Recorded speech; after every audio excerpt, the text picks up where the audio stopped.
Hey everyone. Hey everyone. Welcome back to Crossflix, brought to you by Cross Platforms, where we talk about movies and TV across all different genres.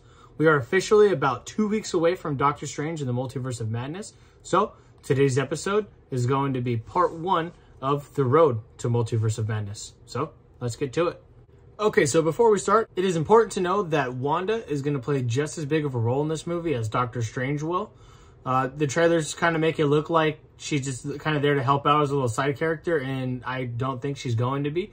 And some of the reports that I've heard from other sources and everything else insist that she's actually the villain, which would be a cool little twist, but Marvel changes their stuff so much, I don't know. But I do think she's going to be a really big factor into this movie. So the first thing you should watch or be caught up on is Avengers Age of Ultron. Avengers Age of Ultron is kind of the birth of where the Scarlet Witch came from, or how Wanda got her powers and everything like that. Her and her brother Pietro Quicksilver, they already had their powers at the beginning.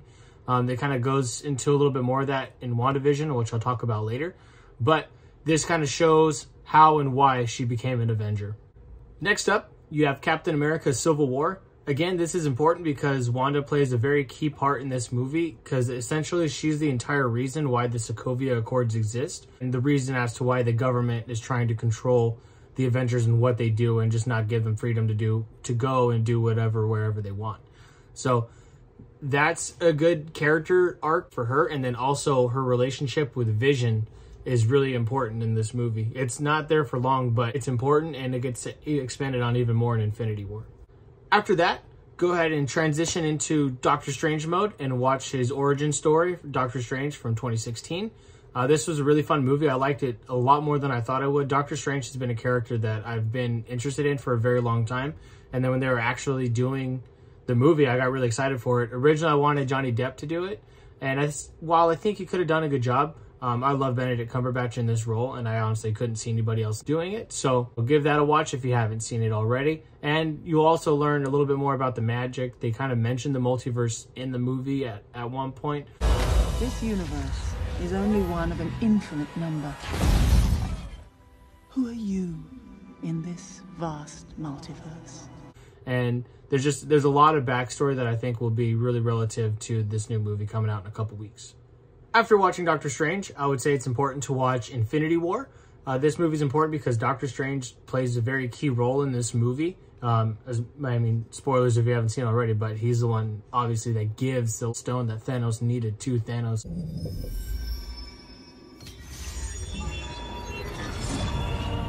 So his role is really important and drastic, and he was actually the key in what eventually saved everybody in Endgame. So watch it for that. The dynamic between him and Tony Stark was really fun too. That's something I was looking forward to ever since Doctor Strange became a character in the MCU. And also he kind of starts a relationship with Spider-Man in this movie, which obviously then gets explored and expanded on more in Spider-Man No Way Home. I'm Peter, by the way. Doctor Strange. Oh, you're using your made-up names. I'm Spider-Man then. More on that later as well. So overall, it's a key element, and so do Wanda and Vision, because Vision is controlled by one of the stones, and obviously he and Wanda are in love, and so that kind of predicament comes at a really heavy cost. So watch the movie because of that, and also it's the best Avengers movie. Don't tell me any different. After Infinity War, I recommend watching Endgame. You don't necessarily need to watch the entire movie if you don't want to sit through a 3-hour movie, but definitely watch kind of like the final battle when everybody first comes back, because it explores just a little bit deeper into how powerful Wanda really is when she's fighting Thanos.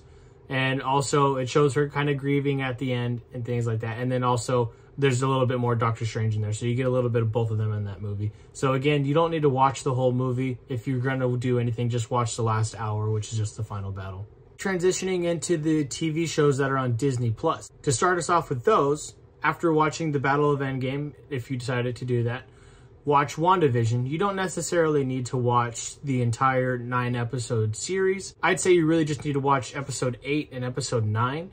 Episode 8 gives almost a full backstory to her character and how she is and why she is the way she is in this show. And then episode 9 is just the finale. So that's like, it's her becoming the Scarlet Witch. So that's why you should watch at least those 2 episodes of WandaVision. Most of them are like 30 to 40 minutes, so you could get through the series in a whole day if you wanted to. They're pretty quick episodes.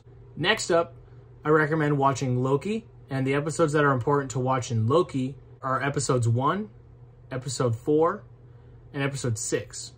So this is an important show to watch because it explains variants, which is just like characters from their other universes. It explains the TVA, the Time Variance Authority. It explains a little bit of the multiverse and brings in a character that's going to be substantial to the rest of the MCU as a whole moving forward, probably the next 7 to 10 years, I'd say, unless they fast track a lot of stuff.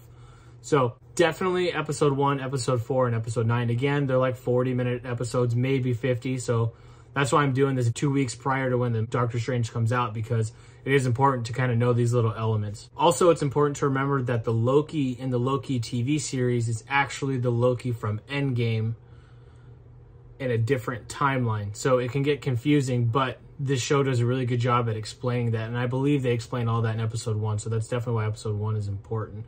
And also kind of why it's important to watch Endgame. Next up on the list of shows to watch is the cartoon What If.